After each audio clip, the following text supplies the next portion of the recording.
Get on my head. Get on my head. Get on my head. Get on my head. Get on my head. Get on my head.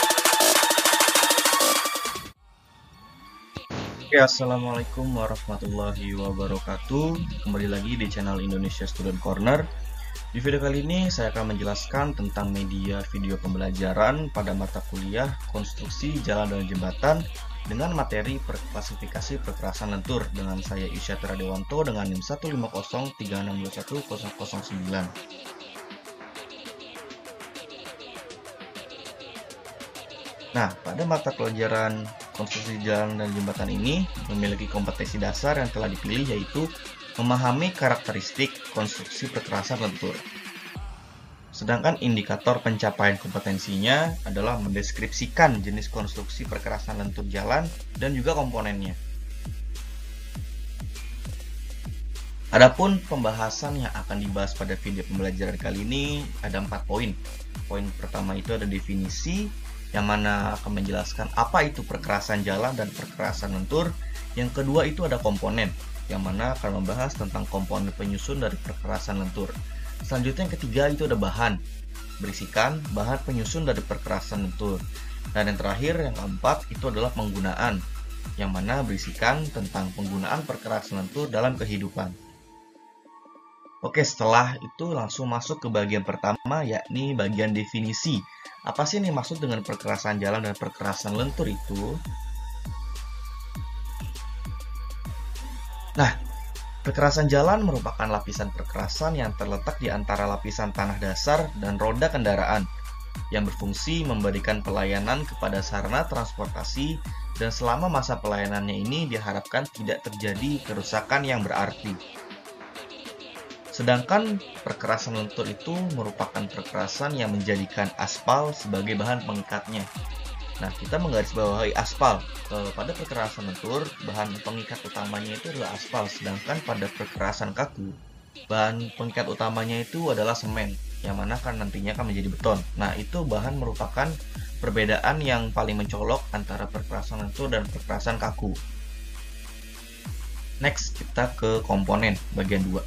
Komponen penyusun dari perkerasan lentur.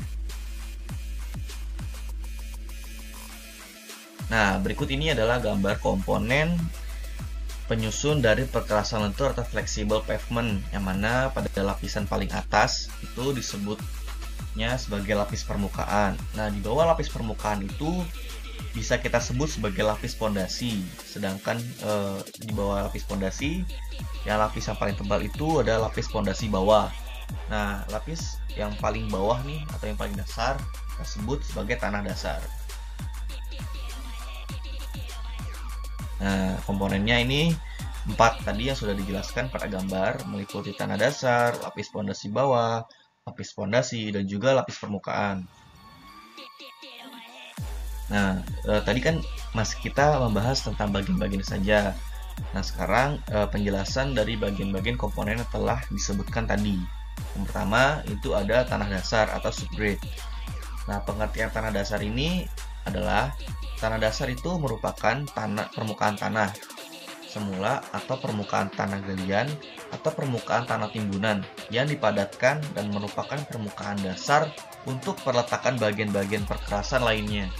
Nah, kekuatan dan keawetan konstruksi perkerasan jalan ini sangat tergantung dari sifat-sifat dan daya dukung tanah dasar yang meliputi tiga bagian. Yang pertama itu ada perubahan bentuk tetap, yang kedua itu ada sifat mengembang dan menyusut dari tanah, dan yang ketiga adalah daya dukung tanah yang tidak merata.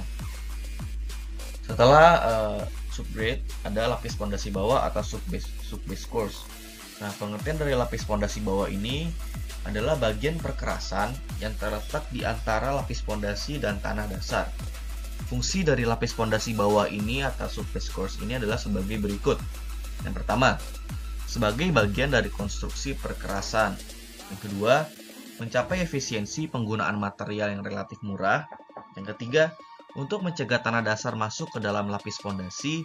Yang keempat, sebagai lapis pertama agar pelaksanaan dapat berjalan dengan lancar. Nah, sehubungan dengan terlalu lemahnya daya dukung tanah terhadap roda-roda, alat-alat besar, atau karena kondisi lapangan yang memaksa, harus segera menutup tanah dasar dari pengaruh cuaca. Komponen selanjutnya adalah lapis pondasi atau base course. Lapis pondasi adalah bagian perkerasan yang terletak antara lapis permukaan dengan lapis pondasi bawah, atau dengan tanah dasar bila tidak menggunakan lapis pondasi bawah. Nah, fungsinya ini ada dua. Yang pertama, sebagai bagian perkerasan yang menahan beban roda, dan yang kedua, sebagai peletakan lapis permukaan. Bahan-bahan untuk lapis pondasi umumnya harus cukup kuat dan awet, sehingga dapat menahan beban-beban roda. Sebelum menentukan suatu bahan untuk digunakan sebagai bahan pondasi, hendaknya kita melakukan penyelidikan dan pertimbangan sebaik-baiknya sehubungan dengan persyaratan tekniknya. Yang terakhir, komponen terakhir itu adalah lapis permukaan atau surface course. Nah, lapis permukaan ini merupakan lapis perkerasan yang paling atas. Fungsi lapis permukaan diantara lain ada 3. Yang pertama sebagai bahan perkerasan untuk beban roda. Yang kedua sebagai lapisan rapat air untuk melindungi badan jalan kerusakan akibat cuaca. Dan yang terakhir sebagai lapisan aus atau wearing course. Nah, bahan untuk lapis permukaan ini umumnya adalah sama dengan bahan untuk lapis pondasi. Yang memiliki perbedaannya adalah dengan persyaratan yang lebih tinggi untuk bahan lapis permukaan. Nah, penggunaan bahan aspal diperlukan agar lapisan dapat bersifat kedap air. Nah, ini merupakan jenis-jenis dari lapis permukaan. Jenis-jenis lapis permukaan ini terbagi menjadi 12 jenis. Yang pertama, ada lapis aspal beton. Penjelasannya adalah suatu lapisan pada konstruksi jalan yang terdiri dari agregat kasar, agregat halus, filler atau pengisi, dan aspal keras. Yang kedua ada lapis penetrasi makadam. Itu merupakan suatu lapis perkerasan yang terdiri dari agregat pokok dengan agregat pengunci berdegradasi terbuka dan seragam yang diikat oleh aspal. Yang ketiga adalah lapis asbeton campuran dingin, merupakan campuran terdiri dari agregat kasar, agregat halus, asbeton, bahan peremaja, dan pengisi atau filler. 4. Ada hot roll asphalt, merupakan lapis penutup yang terdiri dari campuran antara agregat berdegradasi timpang, filler, dan aspal. Selanjutnya ada leburan aspal. Leburan aspal ini merupakan lapis penutup yang terdiri dari ukuran butir maksimum dari lapisan aspal. Yang keenam, leburan batu satu lapis. Lapis penutup yang terdiri lapisan aspal ditaburi dengan satu lapis agregat berdegradasi seragam. Selanjutnya, leburan batu dua lapis merupakan lapis penutup yang terdiri dari lapisan aspal ditaburi agregat yang dikerjakan 2 kali secara berurutan.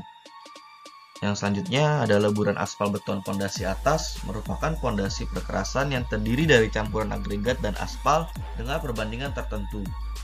Next itu ada leburan aspal beton pondasi bawah, merupakan lapisan perkerasan yang terletak antara lapis pondasi dan tanah dasar jalan yang terdiri dari campuran.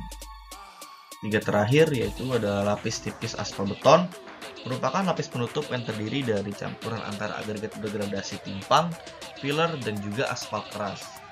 Selanjutnya ada lapis tipis aspal pasir, merupakan lapis penutup yang terdiri dari campuran pasir dan aspal keras yang dicampur, dihampar, dan dipadatkan dalam keadaan panas. Yang terakhir ada aspal makadam, merupakan lapis perkerasan yang terdiri dari agregat pokok dan atau agregat pengunci berdegradasi terbuka. Bahan penyusun dari perkerasan lentur. Nah, perkerasan lentur ini terdiri dari 4 bahan penyusun. Yang pertama itu ada aspal, kedua ada agregat, yang ketiga ada pasir, dan yang keempat ada tanah. Nah, bahan aspal ini adalah bahan yang menjadi ciri khas dari penyusunan perkerasan lentur.